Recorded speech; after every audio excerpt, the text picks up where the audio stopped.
for inclusion of one drug to the formulary. Now, pag nasama na nila doon, nagbago na ang gamot. Therefore, Sec, can you commit to us that you will allow FEC so that mapasok yung mga gusto nila kong poll to have a result within 6 months? That's one. Second naman, who had this brilliant idea of transferring HTAC to DOST? Yeah. You can mention it. Madam Chair, I think this is by law because What law? UHC law. In other words, the Universal Healthcare Law na pinapaniwala yung taong bayan na ito ay para sa taong bayan ay hanggang salita lang because there are 2 killer provisions incorporated in that law.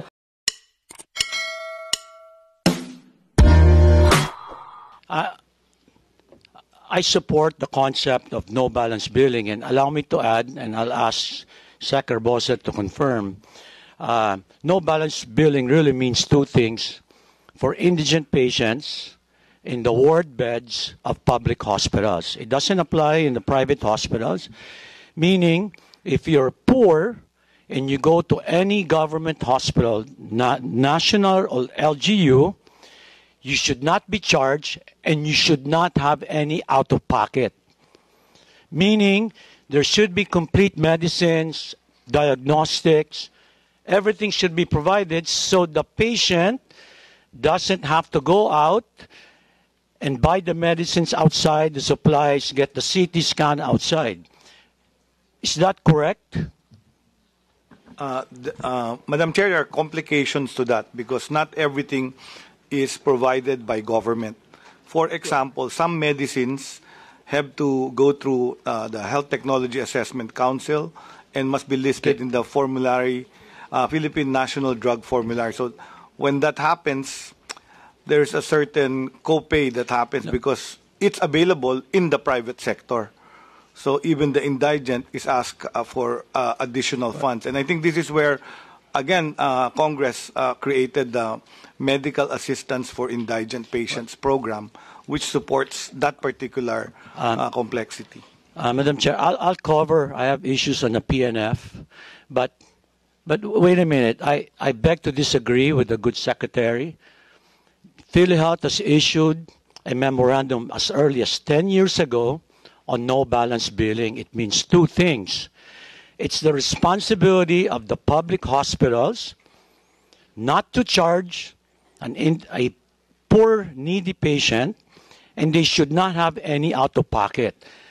Maybe the good secretary is not familiar with that. It was also incorporated in the Universal Healthcare Law and the IRR. Let me ask that question to PhilHealth.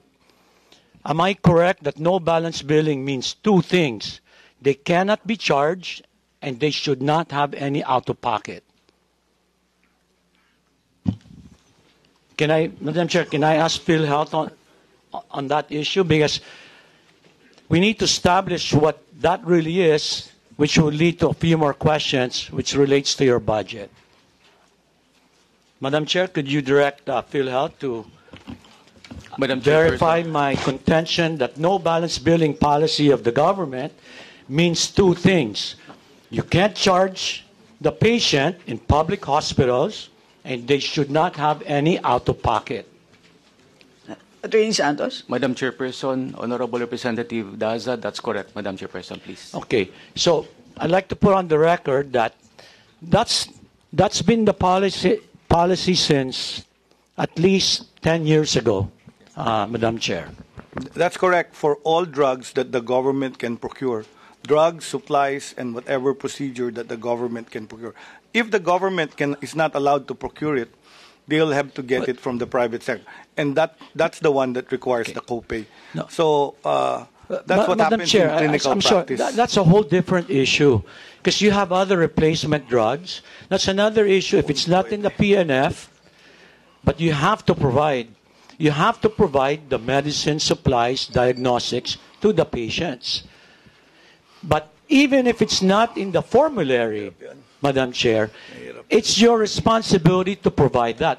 This is very basic because if the Secretary's belief on this is not consistent with the law, then we have a problem right now for the poor patients of this country. Because you're saying that you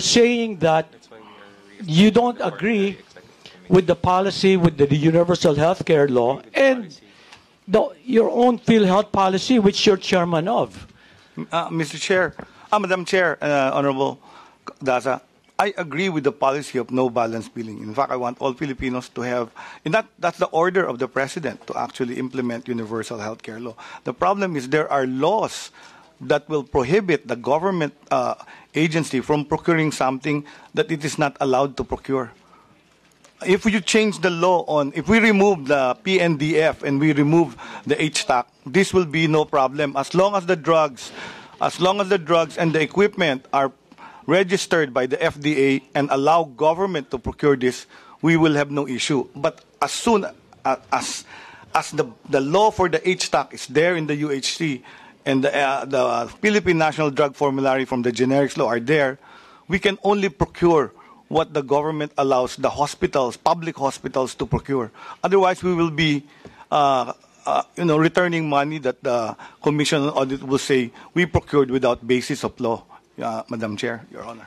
Madam Chair, quick interjection, please. Yes, please proceed. Yeah, Madam Chair, just to align, I believe the question of the Honorable Daza stems from the fact that there are many medicines and commodities being prescribed in government hospitals. However, these are not available simply because government institutions cannot procure it. Do I get it right, Madam Chair, Congressman Paul? Ibig sabihin, nire-require, kailangan ng pasyente, pero walang stock yung mga ospital. Correct. It has nothing to do with the formulary. These are basic approved in the PNDF, but because of procurement, lack of budget, we're not able to provide all the services, medicines, diagnostics to poor patients in public hospitals, regardless of the issue on PNDF. It's the law, and that's the bottom line. Yeah, so I think there are two issues here. Yung isa, yung mga stock out ng drugs and commodities that Congressman Paul is saying. But earlier, I was also hearing from Congressman Paul that he was referring to some items which the hospital cannot procure, to which Secretary Herbosa responded that there is a PNDF procedure. Okay. Sec, can you appraise this committee? How long does it take for the Formulary Executive Council or what body handles that as of the moment to include a certain item in the PNDF? Is that 3 years, 4 years, 6 years? Madam Chair, yun ang problema, no? So how long? The UHC law was passed, the Formulary Executive Council was converged with the Health Technology Assessment Council.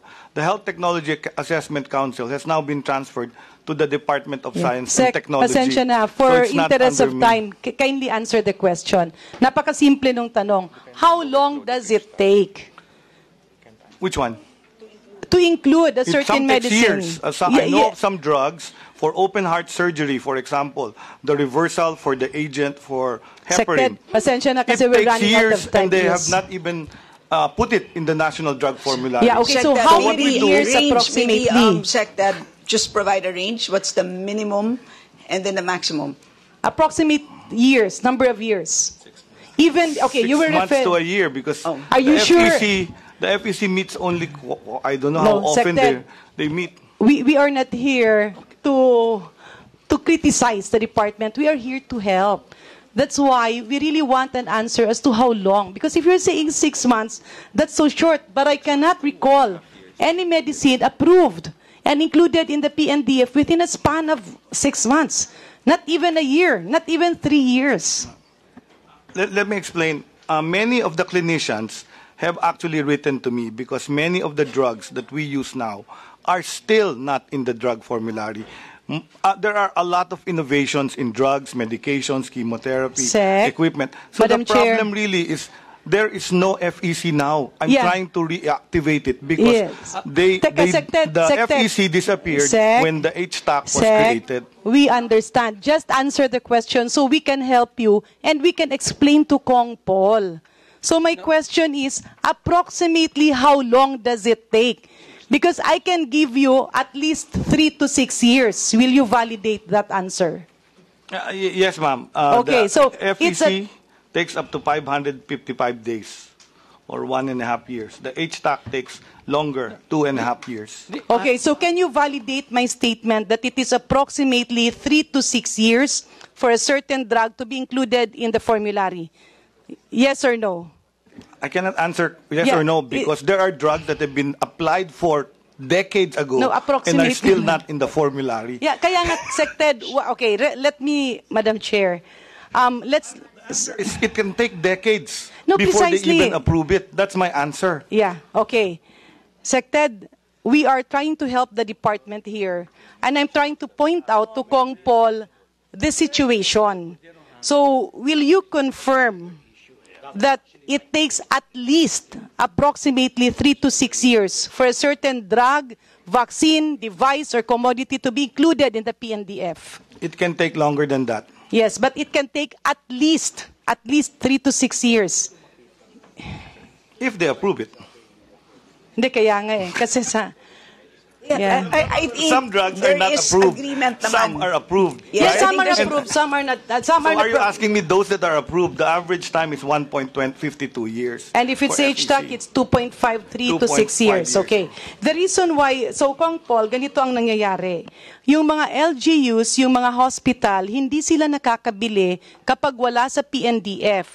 And the list in the PNDF are almost always obsolete. Yusek Mary Jane Maestra here has been very active in that as a former provincial health officer. Di ba, Yusek?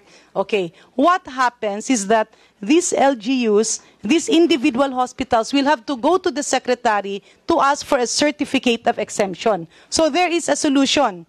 The solution is for them to ask a certificate of exemption, which the secretary issues. And the issuance of a certificate of exemption will take at least how many months, Honorable Secretary, Madam Chair? Okay, so Sec, ganito lang ha. I'm Chair, I don't know the time kasi Yeah. I have not received a request for exemption. Yes, but you are aware that the secretaries of health when you were USEC, during the time of Secretary Duque, even during my time, all secretaries of health, pangkaraniwan na nag-i-issue ka ng certificate of exemption because of this bottleneck in government. Yes, yes, sir. Okay, so let me lay down again, Madam Chair. Dalawang issue ni Kong Paul. Yung It is not for the Yeah, Madam Chair, if I may. Yes, I have please been proceed. noticing earlier that it's quite difficult to convene because while we're having the meeting, ASEC Domingo and Secretary Herbosa are talking to each other. So, napakahirap kasi, Sec. So, pakiusap lang, please. Let's have mutual respect. Okay? And we are here to help you. We are not your enemy. Okay? Ang tanong ni Congressman Dasa sa no balance billing is his intention for his constituents and the Filipino people to avail of healthcare and medicines. There are two situations. Una, yung hindi makabili yung ospital dahil wala sa PNDF. Pangalawa, meron naman nasa PNDF naman pero ayaw bumili kasi walang pondo. And almost always, of course, with due courtesy, Kong Paul, ang PNDF kasi very specific. Parang including the formulation. Kunyari dati, nasa vial yan. Later on, naging ampule. That is a new request.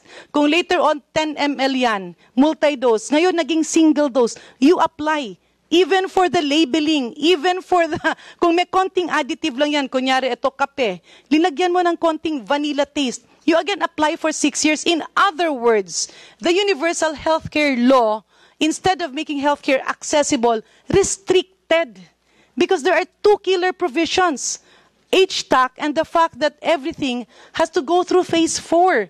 Ibig sabihin, gagamitin muna ng buong mundo ng 10 taon before magagamit ng Pilipinas.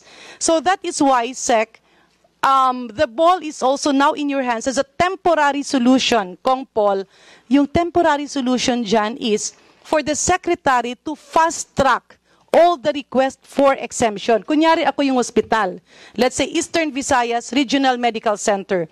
I would like to buy a cancer drug para libre ang cancer treatment. Of course, we have Sir Bagao here who was a former medical center chief.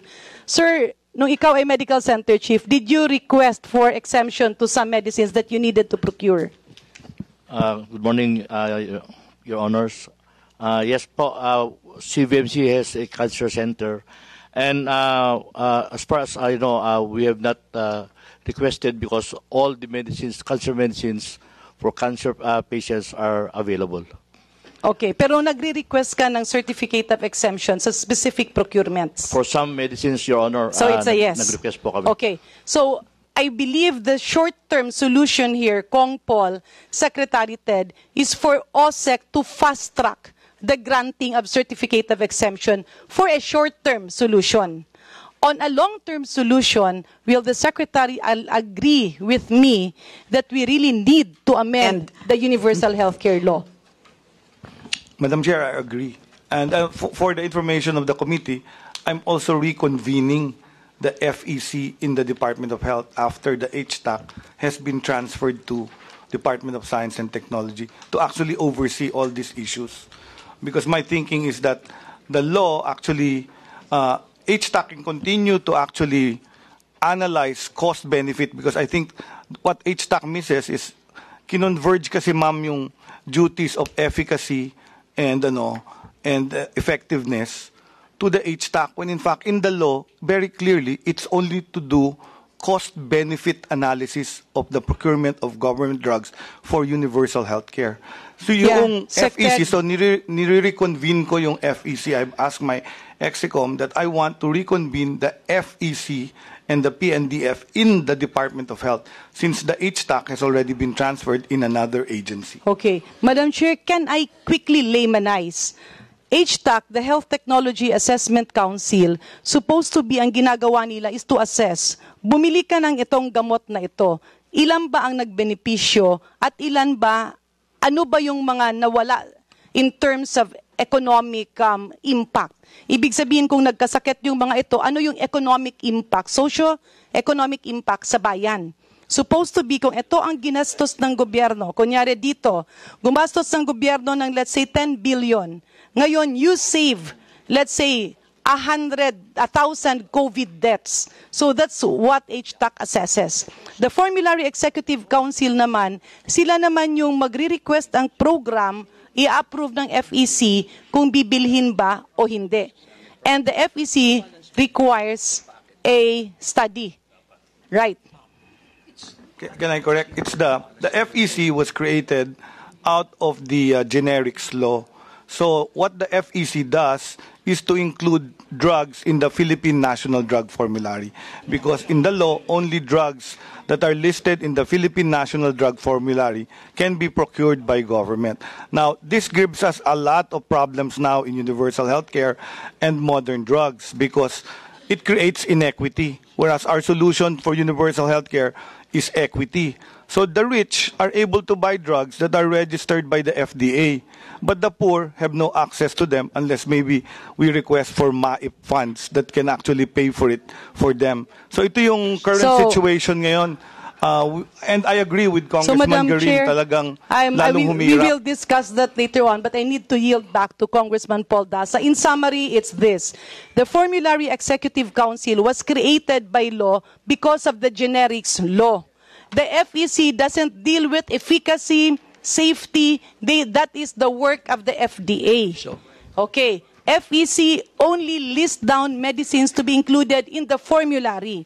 But the FEC is not a permanent body. So even before UHC law, FEC takes at least 2 to 3 years for inclusion of one drug to the formulary. Now, pag nasama na nila doon, nagbago na ang gamot. Therefore, SEC, can you commit to us that you will allow FEC so that papasok yung mga gusto nila Kong Paul to have a result within 6 months? That's one. Second naman, who had this brilliant idea of transferring HTAC to DOST? Yeah. You can mention it. Madam Chair, I think this is by law because what law? UHC law. In other words, the Universal Healthcare Law na pinapaniwala yung taong bayan na ito ay para sa taong bayan ay hanggang salita lang because there are 2 killer provisions incorporated in that law.